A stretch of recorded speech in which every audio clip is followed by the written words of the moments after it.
graça, meus irmãos. Estamos com mais um vídeo aqui para o nosso canal,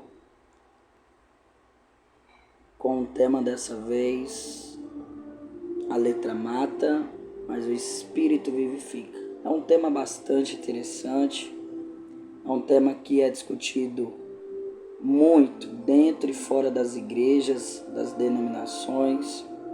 É tema também de seminário teológico. É um tema bastante discutido até em debates e também muito discutido nas redes sociais, a saber, na internet. Será que realmente a letra mata? Será que realmente, se uma pessoa se dedicar ao estudo da palavra de Deus, as escrituras, ou fazer um curso teológico, essa pessoa ficará fria? Essa pessoa ficará menos espiritual, com menos unção? Será que estudar a palavra de Deus deixa então a pessoa nesse estado? Esse tema, que é bastante interessante, muitos usam a segunda epístola aos Coríntios, capítulo 3, versículo 6, para afirmar que a letra realmente mata. Estudar mata. Estudar o que, professor Felipe? Estudar a palavra de Deus, estudar teologia, tudo isso é letra que mata, mas só o Espírito vivifica. Então, nós estamos trazendo mais um vídeo da nossa série que tem o título Você Entende o que Lê? Esse tema dessa série de vídeos tem um propósito e tem um objetivo. Esse propósito, primeiro, é glorificar a Deus Pai, porque a glória é toda dele, para a honra de Jesus Cristo, por meio do Deus Espírito Santo. Para quê? Para quem e por quê? Para o nosso próximo, para os nossos irmãos, para servir ao reino e a todos os irmãos, que nós estamos trazendo essa série de vídeos com o intuito de levarmos a palavra de Deus, o conhecimento das Escrituras às pessoas. Então nós queremos deixar bem claro, irmãos, que nós não somos donos da verdade. Muitos desses estudos que nós trazemos aqui foram ao longo de anos estudando a palavra de Deus, e que depois de estudarmos, meditarmos, examinarmos, analisarmos, nós entendemos realmente o que está escrito. Então, esse quadro de uma série de vídeos, Você Entende o que Lê?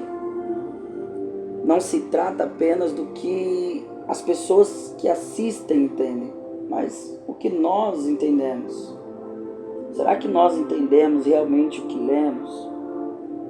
Porque se você chegar diante de um juiz, de uma autoridade da lei, ele não vai querer saber o que você acha da lei.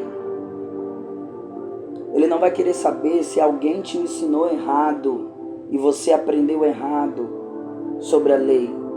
Ele vai querer saber o que está escrito na lei, no artigo, na portaria tal, na lei tal, no artigo tal. Com a palavra de Deus é a mesma coisa. O nosso objetivo é falarmos da palavra de Deus, daquilo que realmente está escrito. E se nós entendemos o que realmente a gente estamos lendo. Então vamos começar aqui com a segunda epístola de Paulo, que ele escreve aos Coríntios, capítulo 3, versículo 1. Você entende o que você lê? Vamos ler, vamos examinar as Escrituras e vamos descobrir juntos o que realmente está escrito. Será que o que está escrito é o que nós entendemos? Será que estudar a palavra, fazer um curso teológico, diminui a unção, deixa o crente mais frio? Será que a letra realmente mata?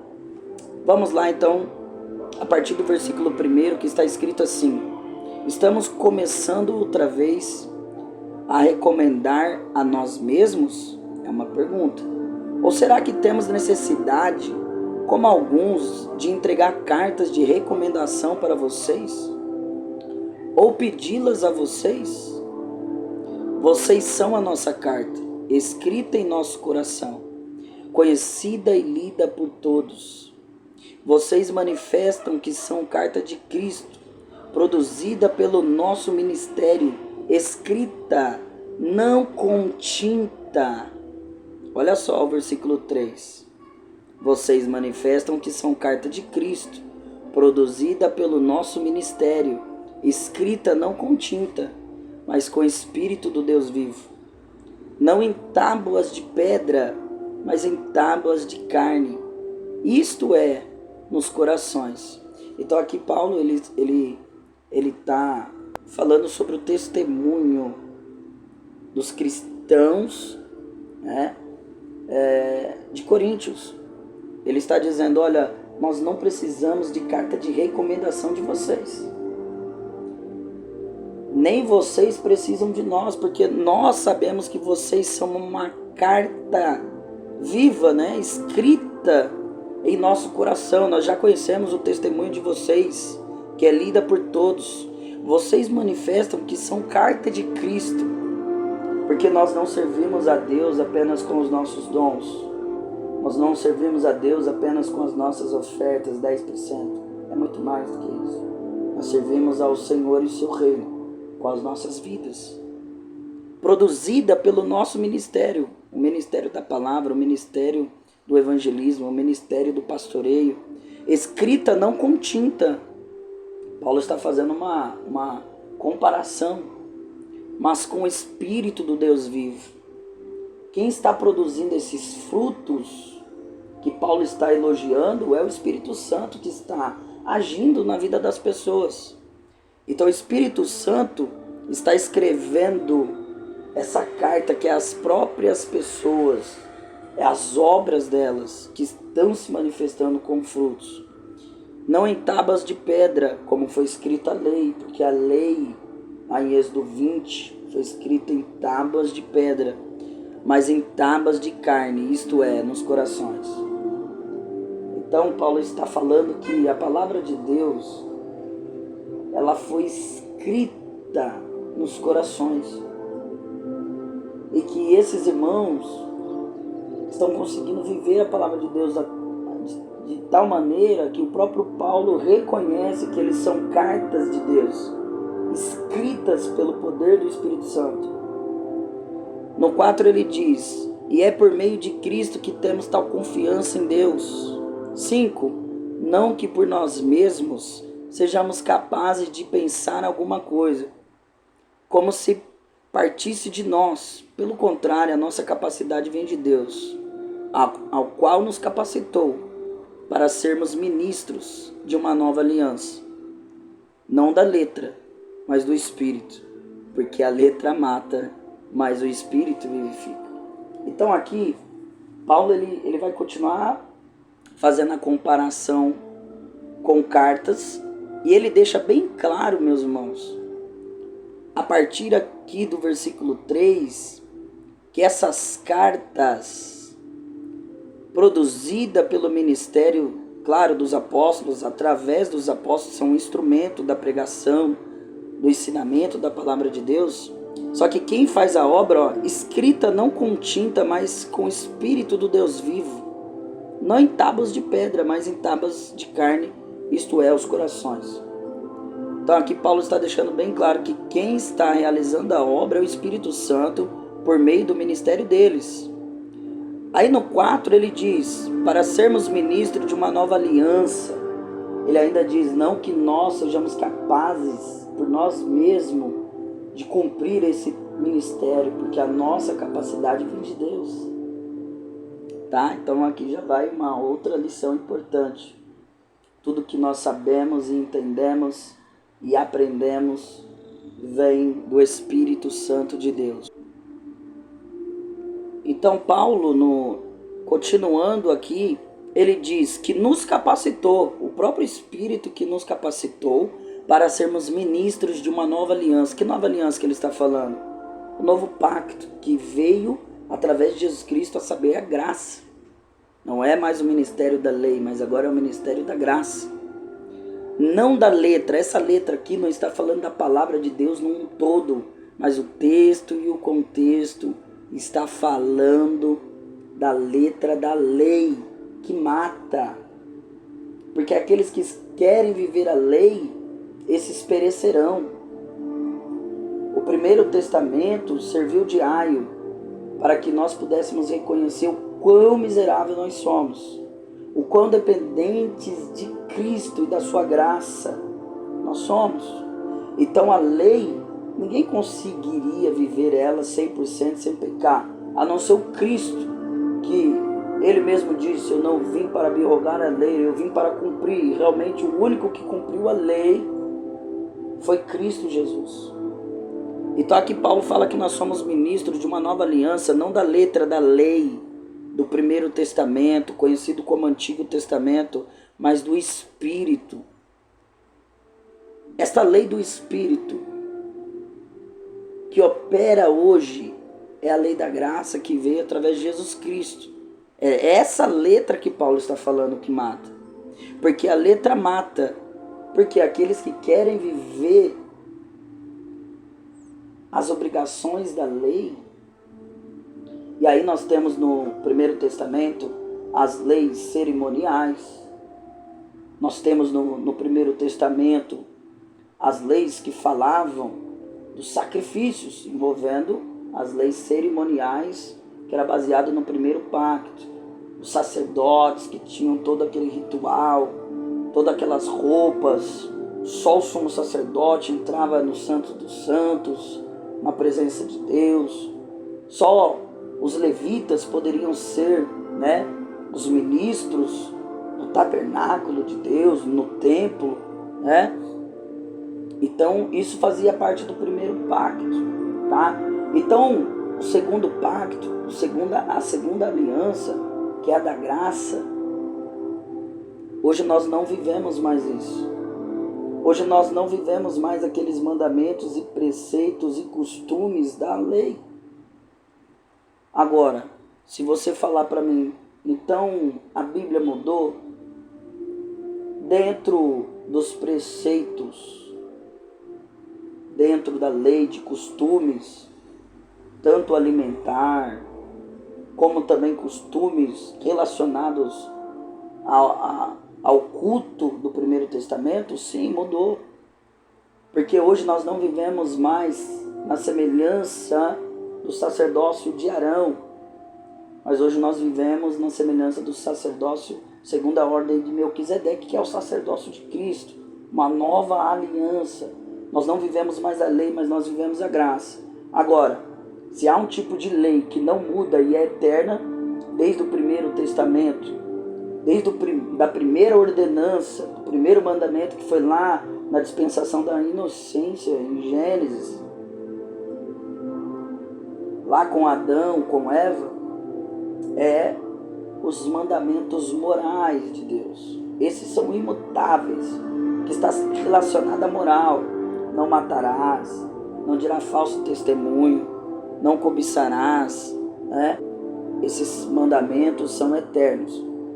Mas os outros dois tipos de leis, as leis cerimoniais, as leis que eram voltadas para o culto do Primeiro Testamento, leis envolvendo costumes,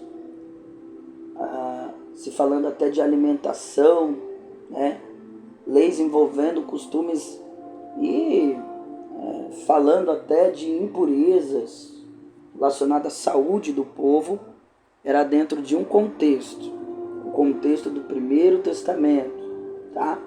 Então, nós não podemos esquecer de analisar o texto, o contexto, quem escreveu, quando escreveu, para quem escreveu, São regras básicas para que a gente possa entender realmente o que está escrito. Então, quando Paulo ele diz aqui no versículo 4 que a letra mata, mas o Espírito vivifica, ele não está falando que essa letra é a palavra toda de Deus. Então devemos analisar o texto e o contexto. O texto e o contexto é que vai determinar qual seja o real significado do texto. Porque existe lei se referindo aos 5 primeiros livros da Bíblia, o Pentateuco. Vai ter contexto que lei vai estar falando da lei dos homens. Então como que eu vou saber qual lei é? Se é do Pentateuco, se é uma lei humana dentro da palavra de Deus que está se referindo ao texto, se é a lei do Primeiro Testamento, envolvendo todos os livros do Primeiro Testamento, de Gênesis a Malaquias, ou se é a lei, palavra de Deus no sentido geral, os 66 livros. Só tem como eu saber de um jeito, examinando o texto e o contexto. Porque quando eu leio o texto e o contexto, eu vou saber interpretar de maneira correta como realmente está escrita a palavra de Deus. Eu vou saber que lei está falando.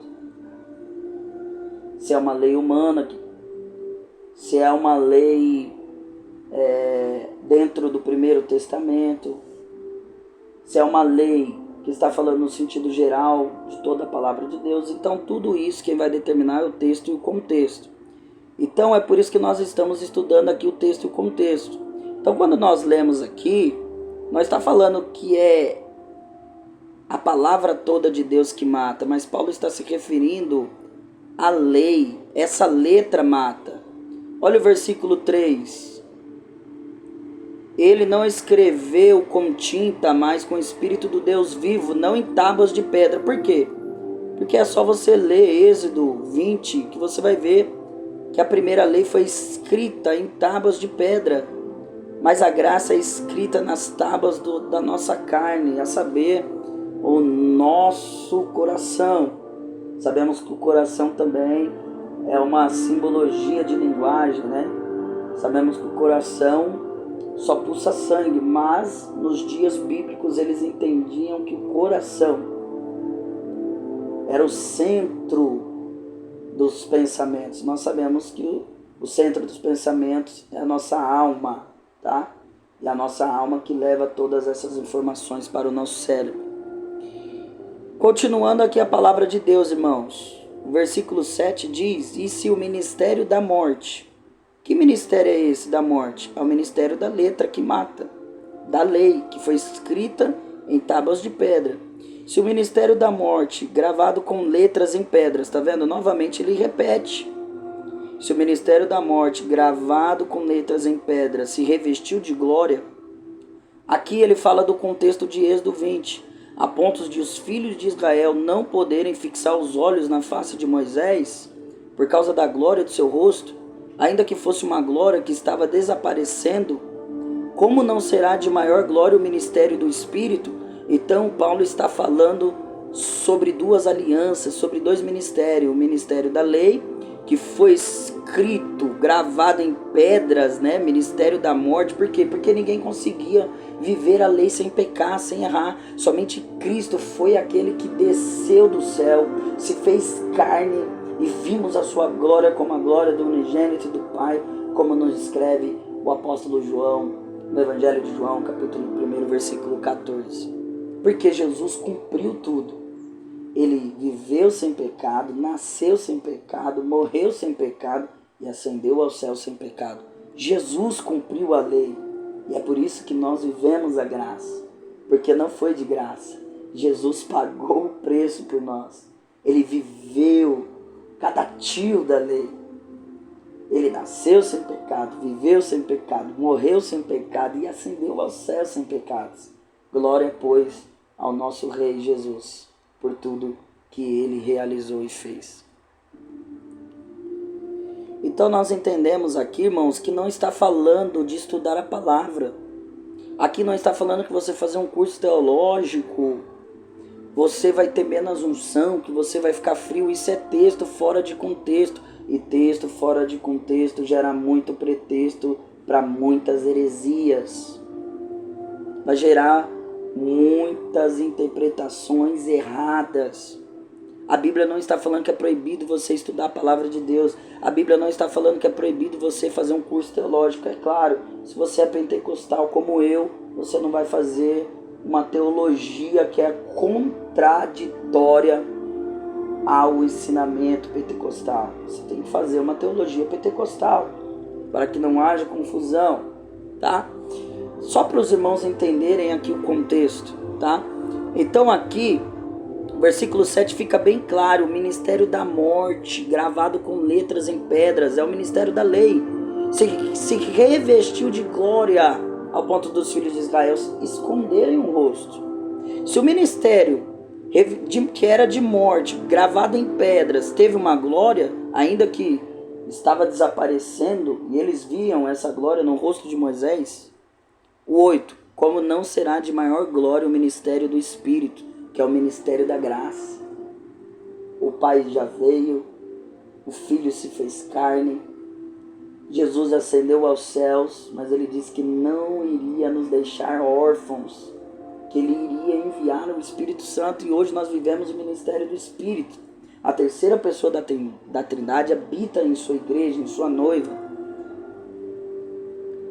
Porque se o ministério da condenação, por que condenação? Porque a lei era só para condenar. É como a lei humana, aquele que não se enquadra na legislação, na lei, ele é penalizado. E então é por isso que Paulo está dizendo no versículo 9, se o ministério da condenação teve glória, em muito maior proporção será glorioso o ministério da justiça, que é o ministério da graça. Pois neste particular, o que era glorioso já não tem mais glória diante da glória atual, que é muito maior. Porque se o que estava desaparecendo teve glória, muito mais glória tem o que é permanente.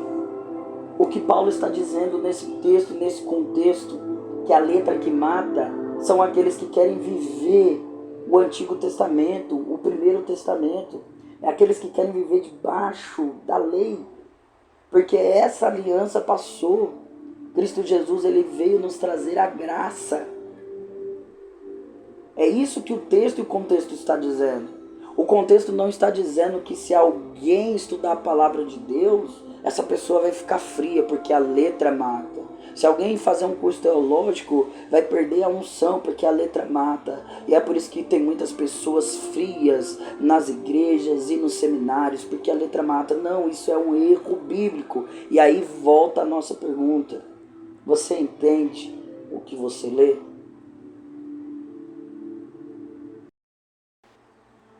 Então nós já estudamos o texto e o contexto da segunda epístola escrita por Paulo, no capítulo de número 3. Nós vimos ali que a letra que Paulo fala que mata não é a palavra de Deus, não é fazer um curso teológico. A letra que Paulo está falando no texto e no contexto é pessoas que querem viver a lei do Primeiro Testamento, também conhecida como Antigo Testamento. Então, estudar a palavra de Deus jamais vai te matar. Examinar as Escrituras e viver ela, é claro, jamais vai te matar. Jamais vai te deixar frio. Como diz um pregador da atualidade, estudar a palavra de Deus vai acender o verdadeiro fogo e apagar o falso fogo, o fogo estranho, tá?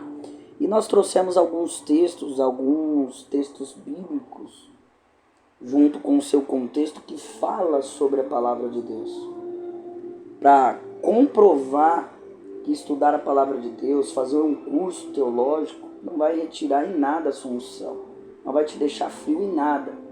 Na verdade, a Bíblia incentiva os obreiros, os fiéis, os servos de Deus estudarem, analisarem, examinarem as Escrituras, pregarem a palavra de Deus, viverem a palavra de Deus. Agora, se tem algo que vai fazer toda a diferença, para a vida das pessoas não basta apenas ler e entender a palavra de Deus. Tem que também praticar a palavra de Deus. Isso sim vai fazer toda a diferença. Porque praticar é viver aquilo que você entendeu, aquilo que você aprendeu, tá? Mas o texto e o contexto, dentro da nossa pergunta, dentro do nosso quadro, você entende o que lê, está baseado naquilo que as pessoas interpretam de maneira errônea, dando um sentido ao texto que não existe. Então, o que é teologia? Teologia é estudar as revelações de Deus, a saber, a palavra de Deus. É claro que o curso teológico você vai estudar as matérias, né? Todas ali sistemáticas, né? Todas separadas, são estudos organizados sistematicamente que você irá estudar, mas todas as vezes que você examina a palavra de Deus, as revelações de Deus, você já está fazendo teologia, porque teologia não é estudar a Deus, é impossível estudar a Deus. Teologia é estudarmos as revelações de Deus, a saber, a sua palavra.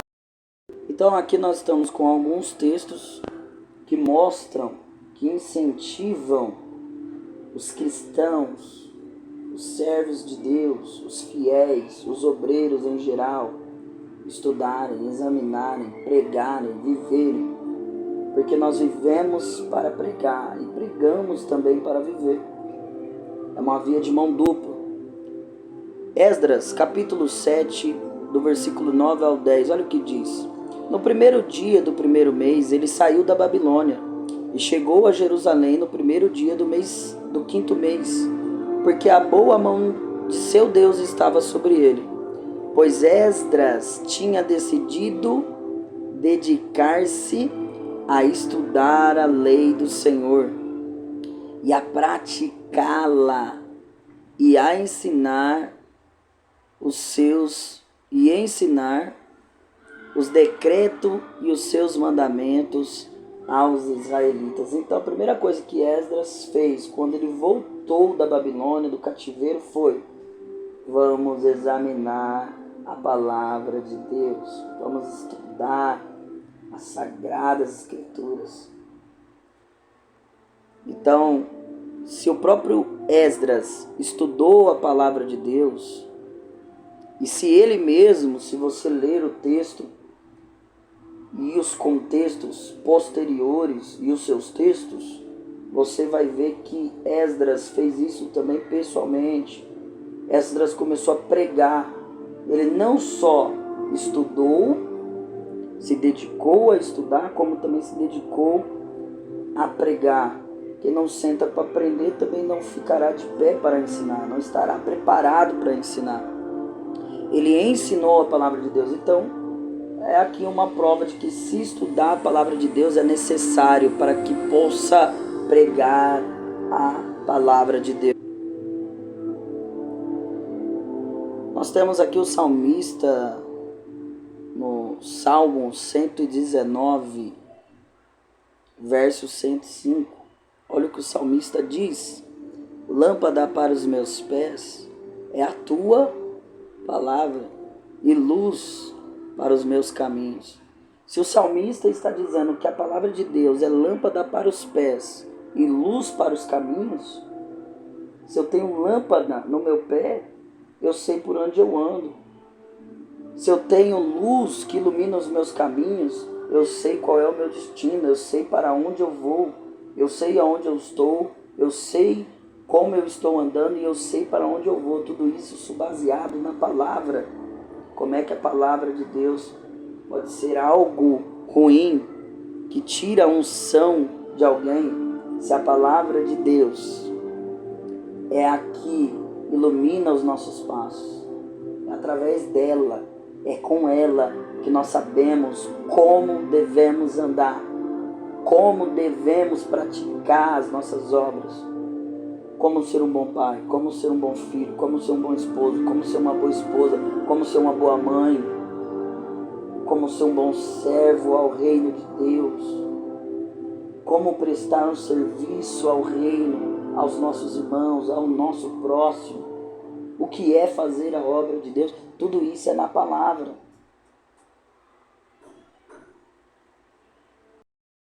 Aqui nós temos outros textos, agora no Novo Testamento, que mostram que estudar a palavra de Deus não vai deixar o crente sem unção ou frio.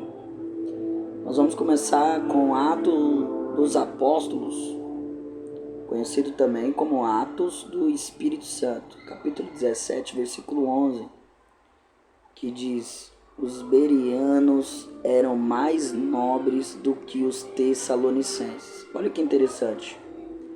O motivo dos bereanos serem mais nobres que os tessalonicenses não era dentro de uma questão financeira, poder financeiro, mas a nobreza aqui tem relação com a palavra de Deus, pois receberam a mensagem com grande interesse.